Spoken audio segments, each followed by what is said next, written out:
Biaya antar yang ada di aplikasi GoFood itu lebih kepada ujroh atas jasa driver yang menjadi wakil saya membelikan makanan.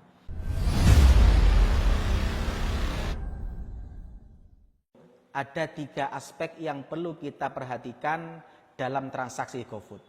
Apa 3 aspek itu? Yang pertama adalah kita perlu melihat akad yang terjadi antara GoFood dengan perusahaan atau restoran atau toko yang menyediakan makanan atau minuman. Yang kedua adalah akad yang terjadi antara merchant atau perusahaan atau warung atau restoran yang menyediakan makanan dan minuman dengan konsumen. Yang ketiga adalah kita perlu melihat akad antara konsumen dengan perusahaan Gojek. 3 aspek inilah yang harus kita pahami bersama sebelum kita menentukan bagaimana hukum GoFood tersebut. Yang pertama para jamaah, akad antara merchant dengan Gojek. Akad antara restoran, antara pemilik toko dengan Gojek. Biasanya kalau kita lihat di aplikasi Gojek, setiap merchant, setiap perusahaan, setiap restoran ataupun warung yang kemudian kerjasama dengan Gojek, Gojek biasanya menetapkan 20% dari harga penjualan itu adalah hak dan miliknya Gojek. Apakah 20% tersebut termasuk riba? Akad apa 20% tersebut? Maka sebelum kita lihat itu, kita harus tahu akadnya apa. Kalau kita lihat di literatur fikih, ada istilah namanya dalam fikih itu samsaroh. Ini lebih cenderung kepada transaksi samsaroh. Kalau kita lihat dalam kitab Al-Fiqhul Islami wa Adillatu karangan Syekh Wahbah Zuhaili, beliau mengatakan as-samsaroh hiya al-wasatoh bainal ba'i wal mushtari li ijra'il bai'. Samsaroh itu adalah perantara antara penjual dengan pembeli untuk melakukan transaksi jual beli.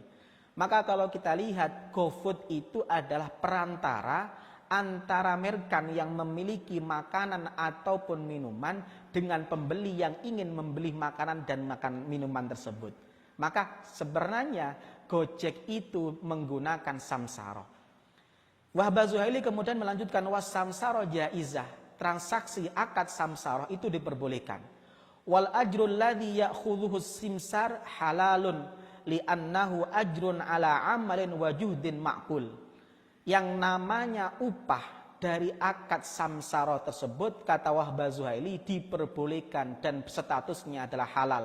Karena itu adalah upah atas jasa yang dia berikan.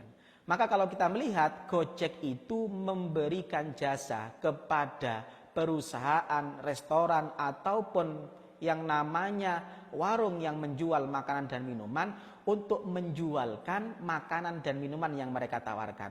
Maka sebenarnya 20% yang diminta oleh Gojek itu adalah lebih kepada jual atau lebih kepada ujroh yang dibebankan atas jasanya dalam menjualkan barang, dalam menjualkan makanan ataupun minuman. Ini poin pertama.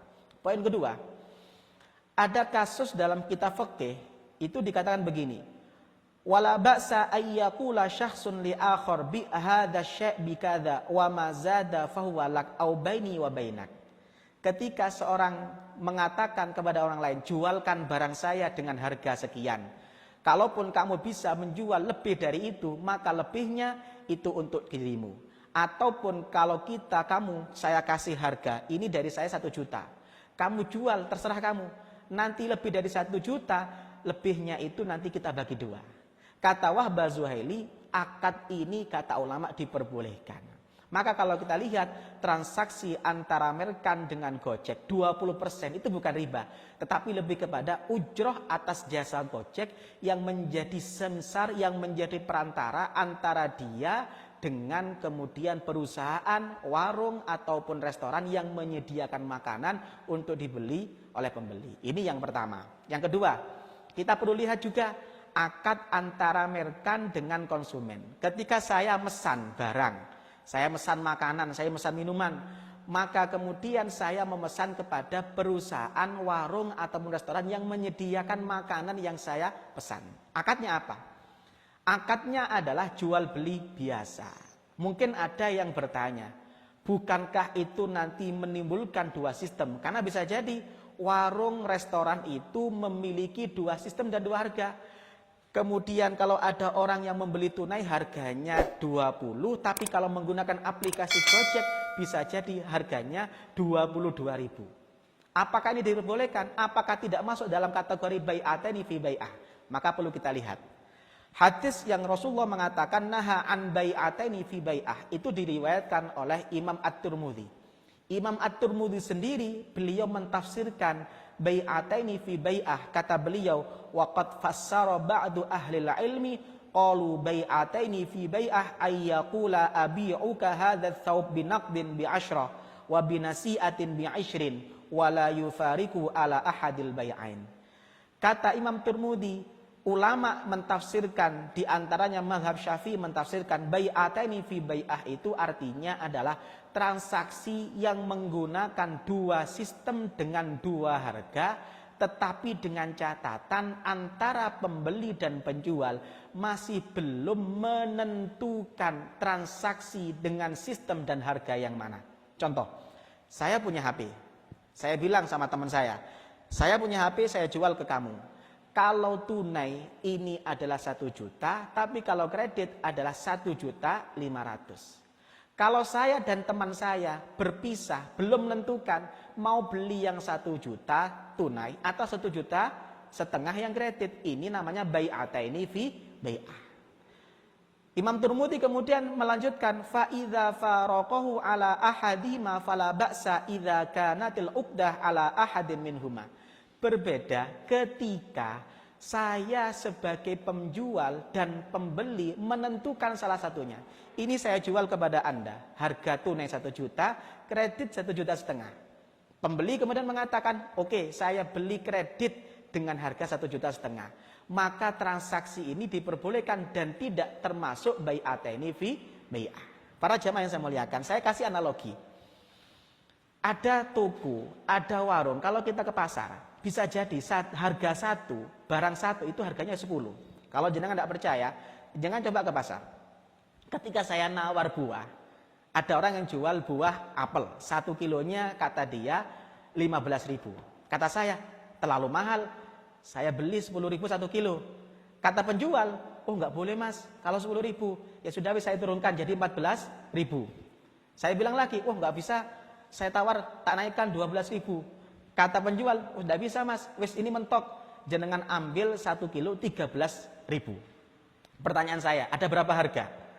Pertama ditawarkan 15.000, kedua ditawarkan 14.000, ketiga ditawarkan 13.000. Maka kata ulama, ini tidak diperbolehkan kalau pembeli dan penjual belum menentukan, berbeda dengan sudah ditentukan dan sepakati. Pembeli mengatakan, ya sudah wis, saya ambil 1 kilo 13.000. Maka sudah bukan 3 harga lagi, tapi 1 harga dan 1 sistem. Artinya larangan 2 harga dengan 2 sistem itu terjadi ketika pembeli dan penjual di akhir transaksi tidak menentukan. Maka kalau kita lihat ini antara merchant dengan konsumen, andaikan perusahaan, warung ataupun restoran memiliki 2 harga, tunai 20, kalau menggunakan aplikasi adalah 22, itu diperbolehkan karena masalah harga itu hak prerogatif penjual dan pembeli, kalau sepakat maka tidak masalah. Ini poin kedua. Poin ketiga, antara konsumen, pembeli dengan driver atau perusahaan Gojek. Akadnya apa? Akadnya adalah akad wakalah bil ujroh. Artinya ketika saya pesan makanan menggunakan aplikasi Gojek, itu saya mewakilkan kepada driver untuk membelikan makanan saya dan diantarkan ke saya. Sebagai jasanya saya memberikan dia upah. Jadi biaya antar yang ada di aplikasi GoFood itu lebih kepada ujroh atas jasa driver yang menjadi wakil saya membelikan makanan. Para jamaah yang saya muliakan, oleh karena itulah tidak cocok kalau kita menggunakan hadis naha an bai'in wa salafin dalam konteks haramnya GoFood. Kenapa? Kalau kita lihat hadis naha an bai'in wa salafin itu hadis diriwayatkan oleh Imam Malik dalam kitab Al-Muwatta. Rasulullah melarang menggabungkan jual beli dan hutang piutang. Kata Imam Malik, beliau mengatakan qala Malik wa tafsiru dzalika ayyaqula ar-rajulu lirajul akhudhu sil'ataka bikadza ala an tusallifani kadza wa kadza fa in aqada bai'ahuma ala hadzal wajhi fa huwa ghairu jaiz. Kata Imam Malik, yang dimaksud bai' wa naha Rasulullah an bai'in wa salafin artinya adalah mensyaratkan jual beli dalam hutang piutang atau sebaliknya. Contoh, saya mau jual ke Anda HP ini 1,5 juta, tapi dengan syarat Anda harus menghutangi saya 5 juta.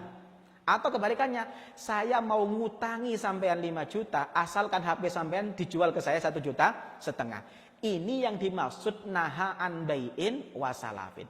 Maka hadis ini tidak cocok kalau kita gunakan untuk mengharamkan aplikasi GoFood. Kenapa? Ketika saya membeli menggunakan aplikasi GoFood, itu akadnya adalah wakalah. Saya mewakilkan kepada driver untuk membeli makanan dan kemudian saya memberi upah atas jasa tersebut. Para jamaah yang saya muliakan, saya kasih analogi. Sebenarnya ini hampir sama dengan praktek just tip kalau dalam bahasa orang sekarang, jasa titip. Contoh, kalau saya punya teman saya lagi jalan-jalan ke Singapura. Saya tahu di Singapura itu ada HP yang murah. Saya belum mau beli HP yang murah itu di Singapura, iPhone atau lain sebagainya. Saya bilang sama teman saya nitip ke sampean ya, nanti belikan HP tipe ini. Sebagai gantinya, sebagai jasa sampean, nanti saya kasih sampean sekian. Apakah ini diperbolehkan? Diperbolehkan. Kenapa? Akadnya menggunakan wakalah. Saya mewakilkan kepada teman saya untuk membeli yang saya kemudian titipkan kepada dia. Ketika teman saya membeli, maka teman saya boleh minta uang dulu atau boleh menggunakan uang dia dulu. Yang namanya wakil itu bisa membeli dengan menggunakan uangnya dia, yang kemudian dia kemudian minta ganti atau minta uang dulu kepada orang yang mewakilkan. Maka kalau kita lihat ini tidak cocok kalau hadis naha an bai'in wa salafin digunakan untuk mengharamkan aplikasi GoFood. Karena prakteknya harus kita lihat dari 3 aspek. Akad yang ada antara GoFood dengan merchant itu lebih kepada samsara. Akad yang ada antara pembeli konsumen dengan merchant itu adalah akad jual beli biasa. Dan akad antara konsumen pembeli dan perusahaan Gojek yang itu adalah driver, itu adalah akad wakalah bil ujrah. 3 akad inilah yang ada kepada GoFood. Maka kalau kita lihat 3 akad ini dan semua akad ini diperbolehkan, sehingga kalau kita melihat transaksi yang ada di GoFood itu secara fikih adalah legal dan dihalalkan.